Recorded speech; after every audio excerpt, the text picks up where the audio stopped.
ನೋಡಿ, ಅದು ನನ್ನ ಹಾಗೆ ಇದೆ ನೋಡಿ.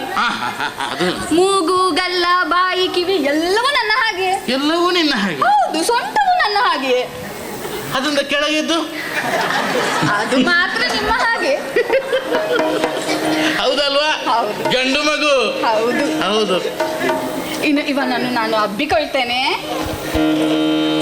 ಎತ್ತಿಕೊಂಡಳು ಮಗನ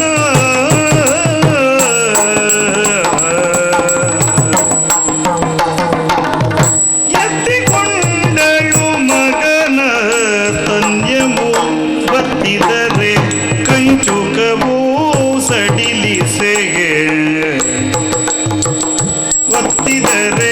ಕಂಚುಕವು ಸಡಿಲದೆ ಎತ್ತಣದ ವೈಚಿತ್ರ್ಯ ಎನ್ನುತ್ತ ಎತ್ತಣದ ವೈಚಿತ್ರ್ಯ ಎನ್ನುತ್ತ ಮುತ್ತ ನಿತ್ತಳು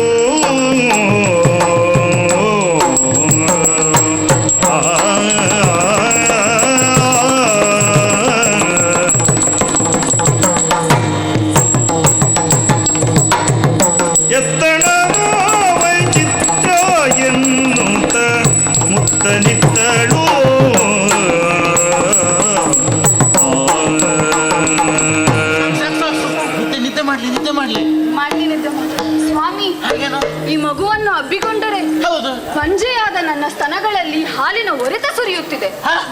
ಕಂಚುಕವು ಒದ್ದೆಯಾಗಿದೆ. ಹೌದಾ? ಆ ದೇವರ ಲೀಲೆಯನ್ನು ನಾಲಿಗೆಯಲ್ಲಿ ಬಣ್ಣಿಸಲಾಗದು. ಇನ್ನು ಮುಂದೆ ಇವನು ನಮ್ಮ ಮಗ ವಸುಸೇನ. ವಸುಸೇನ? ಹೌದು. ಏನ್ ಹೆಸರು ಇಡ್ತೀಯ ನೀನು? ಚಂದ ಉಂಟಲ್ಲ? ಹೌದು. ಹಾಗಾದ್ರೆ ಏನ್ ಮಾಡೋದು ಇವನನ್ನು? ನಮ್ಮ ಮಗನ ಹಾಗೆ ಬೆಳೆಸೋಣ. ಬೆಳೆಸೋದಲ್ವಾ? ಹೌದು. ಹೋಗುವಾಗ ಇವತ್ತು ಸಿಹಿ ಊಟ ಮಾಡುವ. ಅದು ಹೌದು. ಇವತ್ತು ಸಿಹಿ ಊಟ ಮಾಡುವ. ಯಾವಾಗಲೂ ಮಾಂಸಾಹಾರಿ ತಿಂದು ತಿಂದು ತಿಂದು ತಿಂದು ದೊಡ್ಡ ಎಮ್ಮೆ ತರ ಆಗಿದೆ. ಅಲ್ಲ ಮಾಡಿದ್ರೆ ನೀವೆಲ್ಲ ಬರ್ತಿರಲ್ವಾ? ಅದಕ್ಕೆ ವಾಸನೆ ಕೇಳಿ ದೂರದಿಂದ ಇವತ್ತು ಇದೆಯಾ ಅಂತ ಕೇಳ್ತೀರಪ್ಪ ನೀವು. ಬೇಯಿಸಿದ್ರೆ ತಿನ್ನೋದು ಹೌದು, ಹಸಿ ತಿನ್ನುವರು ಕೆಲವರು ಇದ್ರಲ್ಲ. ಅಲ್ಲ, ಕೆಲವೊಂದನ್ನು ಹಸಿ ತಿಂದ್ರೇನೆ ಅದ್ರ ರುಚಿ ಇರೋದು. ಹೌದು, ಅದ್ರ ಬಗ್ಗೆ ನಿಮಗೆ ಗೊತ್ತಿಲ್ಲ ಸ್ವಾಮಿ. ಹೌದು. ಈಗ ತಡ ಮಾಡುವುದಲ್ಲ, ಇವನಿಗೆ ಹಾಲು ಉಣಿಸ್ಬೇಕಲ್ವಾ? ಕರ್ಕೊಂಡು ಹೋಗುವ.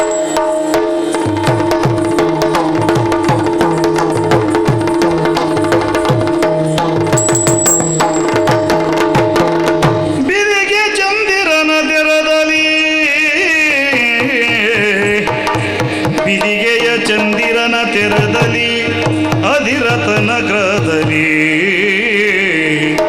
ಬೆಳೆದನು ಸುಧತಿ ರಾಧೆಯ ಮಡಿಲೊಳಾದನು ಮದನನಂತೆ ಮದನನಂತೆ. ಹೌದಪ್ಪ, ಇನ್ನು ಮಗ ಬೆಳೀತಾ ಇದ್ದಾನೆ. ಹೌದಾ? ಬೆಳೆದು ಎಮ್ಮರವಾಗಿ ಬೆಳೆದಿದ್ದಾನೆ. ಹೇಗೆ? ಆನೆ ತರ ಬೆಳೆದಿದ್ದಾನೆ. ಹೌದಾ? ಅಂತಾರ ಅದೇ? ಹೌದು ಸ್ವಾಮಿ. ಆಹಾರ ಹಾಗಿದೆಯಲ್ಲ? ಹೌದಪ್ಪ. ಸ್ವಲ್ಪ ಬೇಯಿಸಿದ್ದು ಹಸಿದ್ದು ಕೊಟ್ಟಿರ್ಬೇಕು. ಹಸಿ ಹಸಿ ಏನು ವಿಷಯ ಅದು? ಹಸಿ ಹಸಿ ಅಲ್ಲ ಹೇಳಿದ್ದು. ಹೌದು, ನಾವು ಹಸಿ ಕರ್ದದ್ದು ಹುರಿದದ್ದು ಬೇಯಿಸಿದ್ದು ಎಲ್ಲವೂ ತಿಂತೇವೆ ಸ್ವಾಮಿ. ಹೌದಾ? ಹೌದು ಸ್ವಾಮಿ. ಈಗ ಮಗ ಸುಮಾರು ದೊಡ್ಡವನಾಗಿದ್ದಾನೆ. ಈಗ ಹಾಗೆ ಬಿಡುವುದಾ? ಕರ್ದು ಏನ್ ಮಾಡುದು? ಕರೆಯುವ ಮುಂಚೆ ಅವನಿಗೆ ನಮ್ಮ ಜಾತಿ ಕಸುಬನ್ನು ಕಲಿಸ್ಬೇಕಲ್ಲ ಸ್ವಾಮಿ. ಹೌದು ಸ್ವಾಮಿ. ನಮ್ಮ ಏನು ಜಾತಿ ಕಸುಬು? ಮೀನು ಹಿಡಿಯುವುದು, ರಥ ಕಟ್ಟುವುದು, ಅದನ್ನೆಲ್ಲ ಕಲಿಸ್ಬೇಕಂತ ಒಂದು ಆಸೆ ಇದೆ. ಮಗನನ್ನು ಕರೀತಾನೆ. ಮಗನೇ ವಸುಸೇನ.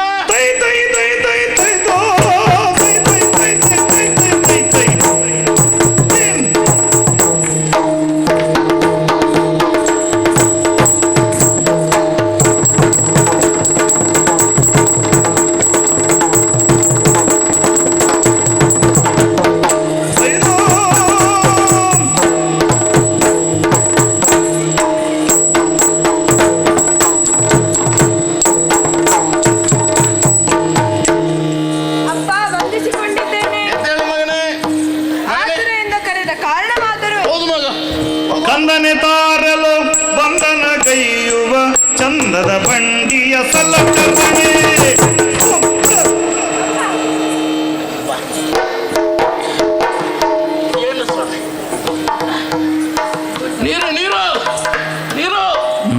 ಸ್ವಲ್ಪ ನೀರು ತಗೊಂಡ್ಬರ್ಬೋದು.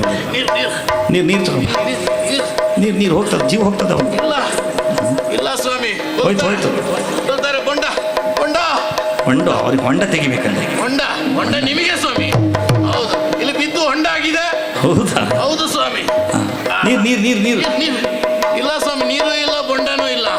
ಹೌದು ಸ್ವಾಮಿ, ನಿಮಗೆ ನೀರು. ಕಂದನೆ ತಾರೆಲೋ ಬಂಧನಗೈಯುವ ಚಂದದ ಬಂಡಿಯ ಸಲಕರಣೆ, ಚಂದದ ಬಂಡಿಯ ಸಲಕರಣೆ, ಸಂಧಿಸಿ ಕೀಲನು ಮಂದಿಗೆ ನೀಡುವ, ಸಂಧಿಸಿ ಕೀಲನು ಮಂದಿಗೆ ನೀಡುವ ಮುಂದಿನ ಕಾಳಗ ಕನುಬಿದನೆ, ಮುಂದಿನ ಕಾಳಗ ಕದುಮಿದನೆ, ಸಂಧಿಸಿ ಕೀಲನು ಮಂದಿಗೆ ನೀಡುವ ಮುಂದಿನ ಕಾಳಗ ಇದನೇ. ಮಗನೇ, ಅಪ್ಪ, ನಮ್ದು ಜಾತಿ ಕಸುಬು ಏನು ಹೇಳು? ಏನು? ರಥ ಕಟ್ಟುವುದು, ಮೀನು ಹಿಡಿಯುವುದು. ಹಾ. ಹೌದಲ್ವಾ? ಹೌದು. ತಡ ಮಾಡುವುದಲ್ಲ. ಹೋಗು ಹೋಗು ಹೋಗು ಹೋಗು, ಸುತ್ತಿಗೆಲ್ಲ ತಂದ್ಬಿಡು. ಅಪ್ಪ, ಹೋಗು. ಹಾ? ಅಪ್ಪ, ನನ್ನನ್ನು ಕ್ಷಮಿಸಬೇಕು. ಯಾಕಮ್ಮ? ತಪ್ಪು ಭಾವಿಸಬೇಡಿ ಎಲೆ ತಾತ ಎನಗೆ,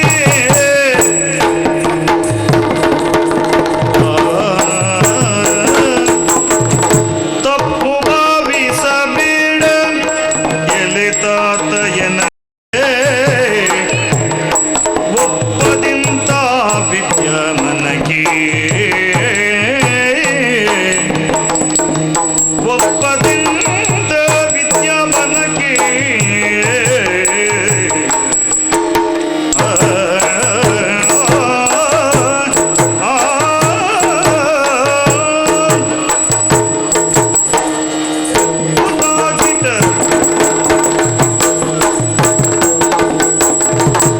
ಅಪ್ಪಟ ಕ್ಷತ್ರಿಯನಂತೆ,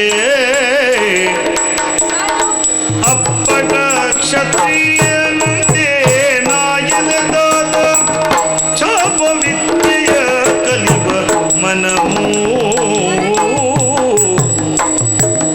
ಚಾಪ ವಿದ್ಯೆಯ ಕಲಿವ ಮನವು,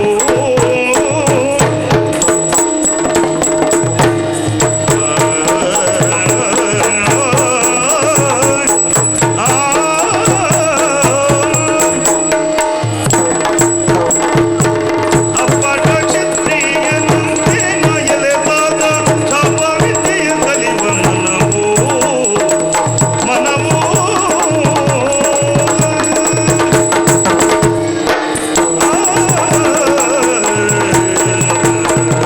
ಹೋಗು ಹೋಗು ಹೋಗು, ತಾ ಉಳಿಸು.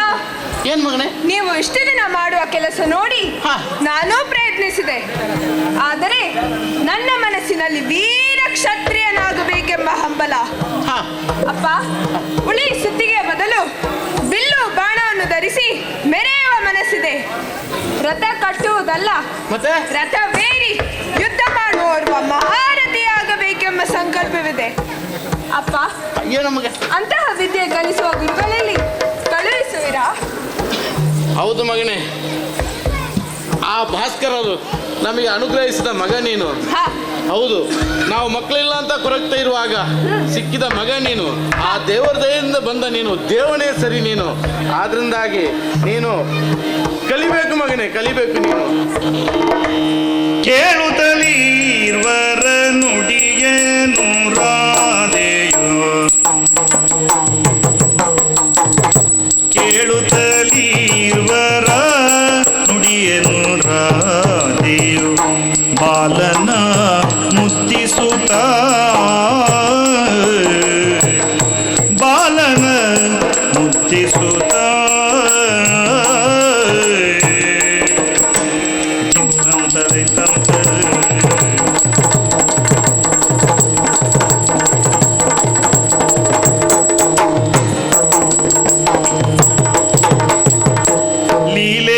ಲೀಲೆಯಿಂದೆಂದಳು ಶೀಲಗುಣಾಢ್ಯನೇ, ಲೀಲೆಯಿಂದೆಂದಳು ಶೀಲಗುಣಾಢ್ಯನೇ, ಪಾಲಿಪೆ ಸತ್ಯತೆಯ, ಪಾಲಿಪೆ ಸತ್ಯತೆಯ,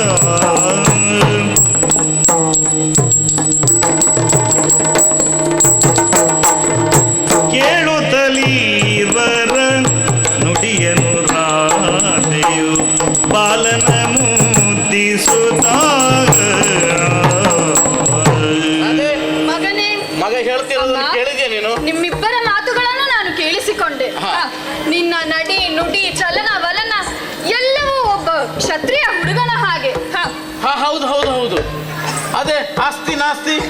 ಹಸ್ತಿನಾವತಿ. ಅದೇ ಅದೇ ಅದೇ ಗ್ರೀಷ್ಮರ ತರ ಅಲ್ವಾ? ಗ್ರೀಷ್ಮ ಅಲ್ಲ ಸ್ವಾಮಿ, ಮತ್ತೆ? ಭೀಷ್ಮ. ಅದೇ ಅದೇ ಅದೇ. ನಿನ್ನ ಭವಿಷ್ಯವನ್ನು ನೀನೇ ರೂಪಿಸಿಕೊ. ಶರವಿದ್ಯಾಭ್ಯಾಸದಿಂದ ನೀನು ಒಬ್ಬ ವೀರನಾಗಬೇಕು. ಆದರೆ ಕಂದ, ನೀನೆಂದು ರಾಧೇಯನೆಂದು ಮರೆಯಬೇಡ. ಕಣ್ಣ ನೀರಾಂಬುದಿಯಳಳುತಿಯ ಮಾತೆಯನ್ನು, ಕಣ್ಣ ನೀರಾಂಬುದಿಯಳಳುತಿಯ ಮಾತೆಯನ್ನು ಚಿನ್ನ ವಸುಶೇನ ಕಾಣುತ್ತಲೇ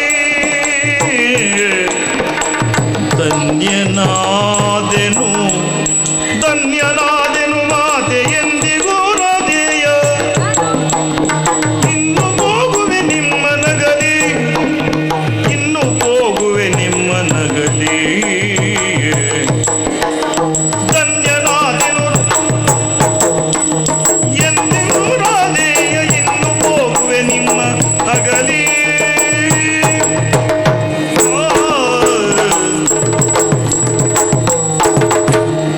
ಓ ಅಮ್ಮ, ಮಗನೇ, ನೀನೆಂಥವಳು? ನಿಜವಾಗಿಯೂ ತ್ಯಾಗಿ. ನಿನ್ನ ಗುಣವೇ ನನಗೆ ಬರಲಿ, ನಿನ್ನ ಆಶೀರ್ವಾದ ಇರಲಿ. ಅಪ್ಪ, ನಾನು ಎಂದೆಂದಿಗೂ ರಾಧೇನಾಗಿ ಉಳಿವೆನು. ಹರಸಿ ಕಳುಹಿಸಿ.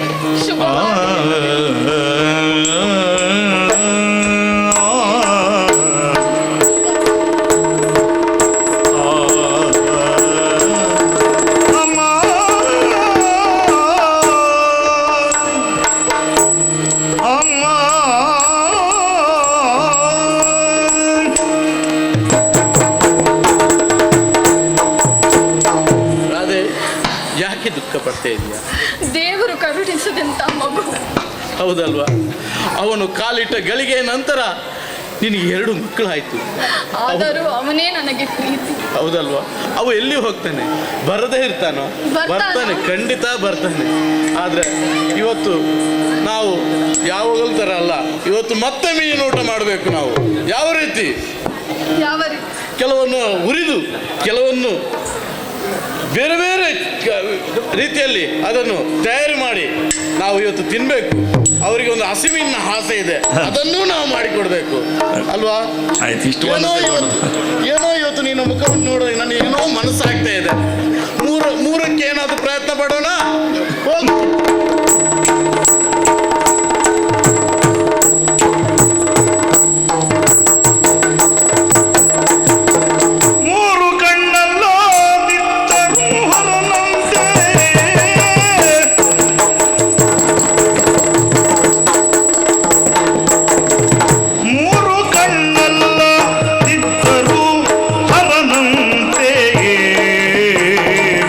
ಮೂರು ಕಣ್ಣಲ್ಲ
ಸಂಭವಿಸಿದೆ ಅಂತ. ಇನ್ನೇನು ವಿದ್ಯೆಯನ್ನು ಕಲಿತು ಗುರುಗಳನ್ನು ಅಗಲುವ ಸಮಯ. ಆಗ ಗುರು ಪರಶುರಾಮರಿಗೆ ನನ್ನ ತಲೆಯ ಮೇಲೆ ಮಲಗುವ ಆಸೆ ಆಯಿತು. ಗುರುಗಳು ತನ್ನ ತಲೆಯನ್ನು ನನ್ನ ತಲೆಯ ಮೇಲಿಟ್ಟು ಮಲಗಿದ್ದಾಗ ಎಲ್ಲಿಂದಲೂ ಹಾರಿ ಬಂದ ದುಂಬಿ ನನ್ನ ತೊಡೆಯನ್ನು ಕೊರೆಯಲು ಪ್ರಾರಂಭಿಸಿತು. ವೇದನೆಯನ್ನು ಸಹಿಸಿಕೊಂಡೆ. ಗುರುಗಳ ನಿದ್ರೆಗೆ ಭಂಗವಾಗದಂತೆ ನೋಡಿಕೊಂಡೆ. ಆಗ ನನ್ನ ತೊಡೆಯಿಂದ ಬಂದಿರುವಂತಹ ರಕ್ತ ಗುರುಗಳ ಕೆನ್ನೆಗೆ ಸೋಂಕಿ ಅವರೆದ್ದು ಚಂಗನೆ ಮುಸುಗುಟ್ಟುತ್ತ, ನೀನು ಬ್ರಾಹ್ಮಣನಲ್ಲ, ಕ್ಷತ್ರಿಯ, ನನ್ನನ್ನು ಮೋಸ ಮಾಡಿ ವಿದ್ಯೆ ಕಲಿತೆ, ಕಲಿತ ವಿದ್ಯೆ ಮರೆತು ಹೋಗಲಿ, ಯುದ್ಧದಲ್ಲಿ ನಿನಗೆ ಮೋಸವಾಗಲಿ ಎಂದು ಶಾಪವಿತ್ತರು. ಗುರುಗಳಿಗೆ ನನ್ನ ಮೇಲೆ ಕರುಣೆ ಇರಲಿ ಎಂದು ಅಂಗಲಾಚಿ ಬೇಡಿಕೊಂಡೆ. ಆಗ ಗುರು ಪರಶುರಾಮರು ಹೇಳಿದರು, ಮುಂದೆ ಮಾದ್ರಾದೇಶದ ಅಧಿಪತಿಯಾದ ಶಲ್ಯನ ಸಾರಥ್ಯದಲ್ಲಿ ಅಮೋಘವಾದ ಮಂತ್ರಾಸ್ತ್ರಗಳು ದೊರೆಯುತ್ತದೆ ಎಂದು ಹೇಳಿ ಕಾಲಪ್ರಶ್ನ ಬಾಣ ಮತ್ತು ಸರ್ಪಮುಖಿ ಬಿಲ್ಲನ್ನು ಕೊಟ್ಟು ಅಲ್ಲಿಂದ ಮುಂದೆ ನಡೆದರು. ಅಲ್ಲಿಂದ ನಾನು ನೇರವಾಗಿ ಹಸ್ತಿನಾವತಿಗೆ ಹೋದೆ. ಅಲ್ಲಿ ಕೌರವ ಮತ್ತೆ ಪಾಂಡವರ ಶಸ್ತ್ರ ಪರೀಕ್ಷೆ ನಡೆಯುವ ಸಂದರ್ಭದಲ್ಲಿ ನನ್ನ ಜಾತಿಯ ಹೆಸರಿತ್ತು ಎಲ್ಲರೂ ಅವಮಾನಿಸಿದರು. ಆಗ ಅಲ್ಲಿದ್ದ ಕೌರವ ನನ್ನನ್ನು ಮಿತ್ರನಾಗಿ ಮಾಡಿಕೊಂಡ, ಅಂಗರಾಜನ ಅಧಿಪತಿಯಾಗಿ ಮಾಡಿಸಿದ. ಅದಕ್ಕೆ ಪ್ರತಿರೂಪವಾಗಿ ನಿನಗಾಗಿ ನನ್ನ ದೇಹ, ನಿನ್ನ ಸಾವು ಮುನ್ನವೇ ನನ್ನ ಸಾವು, ನಿನ್ನ ಶತ್ರುಗಳೇ ನನ್ನ ಶತ್ರುಗಳು ಎಂದು ಪ್ರಮಾಣ ಮಾಡಿದೆ. ಸೋಮಪ್ರಭೆ ಜೊತೆಗೆ ನನ್ನ ವಿವಾಹವನ್ನು ಮಾಡಿಸಿದ. ತದನಂತರ ನಮ್ಮ ಮದುವೆ ಪ್ರತಿರೂಪವಾಗಿ ಇಬ್ಬರು ಗಂಡು ಮಕ್ಕಳ ತಂದೆ ಆಗಿದ್ದೇನೆ. ಈ ದಿನ ಕೌರವ ಮತ್ತು ಪಾಂಡವರು ಯುದ್ಧಕ್ಕೆ ಅಣಿಯಾಗುತ್ತಿದ್ದಾರೆ. ಕೃಷ್ಣ ಸಂಧಾನವನ್ನು ಮುಗಿಸಿ ರಣವೀರ್ಯವನ್ನು ಪಡೆದು 18 ದಿನಗಳ ಕಾಲದ ಯುದ್ಧ ಘೋಷಣೆ ಆಗಿದೆ. ಭೀಷ್ಮರು 12 ದಿನಗಳ ಕಾಲ ಯುದ್ಧವನ್ನು ಮಾಡಿ ಶರಮಂಚವನ್ನು ಏರಿದ್ದಾರೆ. ಈ ದಿನ ಸೇನಾಧಿಪತ್ಯವನ್ನು ನನಗೆ ನೀಡಲು ಆ ಕೌರವನಲ್ಲಿ ಹೋದಾಗ ನನ್ನ ಮಗ ವೃಷಸೇನ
ತಕ್ಕದೆ